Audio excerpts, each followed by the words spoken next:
Selamat Paskah bagi kita semua. Paskah kali ini tentu berbeda dengan Paskah-Paskah sebelumnya ya. Karena Paskah kali ini kita harus merayakannya di tengah-tengah pandemi. Tapi jangan khawatir, Sapa Minggu Teruna tetap hadir bagi teman-teman sekalian yang memilih di rumah aja. Sebelum kita membaca dan merenungkan firman Tuhan, mari kita satu di dalam doa. Kita berdoa. Ya Allah yang hidup, kami bersyukur ketika di tengah-tengah Paskah-Mu, peringatan akan kebangkitan anak-Mu Yesus Kristus, kami boleh kembali membaca dan merenungkan firman-Mu di tengah-tengah keberadaan kami saat ini. Kiranya Tuhan, kami memohon Roh-Mu yang kudus memimpin hati, pikiran, tubuh, roh, jiwa kami, supaya akhirnya kami dimampukan untuk boleh membaca dan merenungkan firman-Mu, menemukan apa yang Tuhan mau bagi kami, teruna-terunamu. Ini kami ya Tuhan, dalam Kristus kami berdoa. Amin. Teman-teman, masa pandemi ini tentu membuat kita merasa berada di bayang-bayang kematian. Apalagi setelah kita mendengar berita terkait dengan jumlah kematian yang semakin tinggi kian hari oleh karena COVID-19 saat ini. Belum lagi jikalau realita kematian harus dialami oleh orang-orang terdekat ataupun orang-orang yang kita kenal. Tentu ketakutan menjadi semakin besar. Kematian seakan menjadi sesuatu yang dekat dengan kehidupan kita. Nah, teman-teman tahu nggak sih, bayang-bayang kematian yang serupa juga dialami oleh para murid Yesus setelah Yesus ditangkap, disalibkan, mati dan dikuburkan.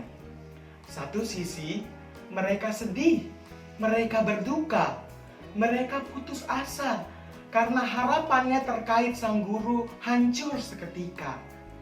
Namun di sisi lain, mereka juga sedang berhadapan dengan ketakutan. Karena siapa tahu sewaktu-waktu jangan-jangan orang-orang Romawi dapat melacak keberadaan mereka sebagai pengikut Yesus dan melihat mereka sebagai ancaman, sehingga mereka pun dapat diperlakukan serupa sama seperti apa yang para Romawi lakukan kepada sang guru mereka. Untuk itu ketika penulis Injil Markus menyaksikan bahwa Maria Magdalena, Maria ibu Yakobus, serta Salome pergi ke kubur Yesus setelah hari Sabat untuk meminyaki mayat Yesus, sesungguhnya tindakan itu adalah tindakan yang beresiko. Sewaktu-waktu mereka bisa saja ditangkap karena dianggap sebagai ancaman. Tetapi setelah mereka pergi ke kubur Yesus, apa yang justru mereka peroleh? Injil Yesus Kristus menurut penulis Markus pasalnya yang ke-16, ayatnya yang ke-5 sampai ke-6 mengatakan, lalu mereka masuk ke dalam kubur dan mereka melihat seorang muda yang memakai jubah putih duduk di sebelah kanan. Mereka pun sangat terkejut.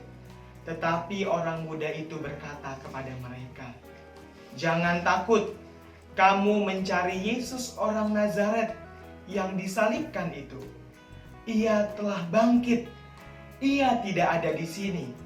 Lihat, inilah tempat mereka membaringkan dia. Penulis Injil Markus nyatanya menyaksikan kepada kita bahwa kabar tentang kebangkitan Yesus justru membawa pengharapan bagi mereka. Kabar tentang kehidupan mengalahkan ketakutan akan kematian.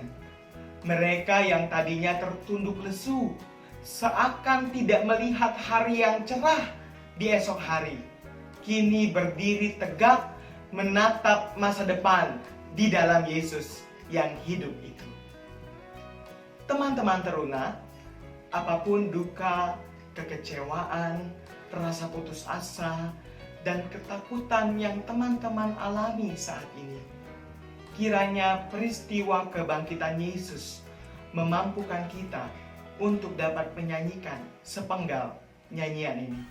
Ku tak cemas akan hari esok, ku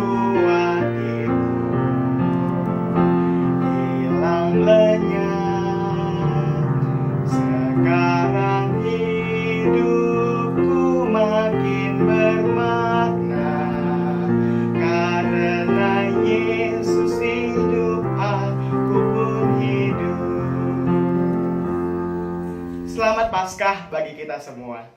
Tuhan memberkati.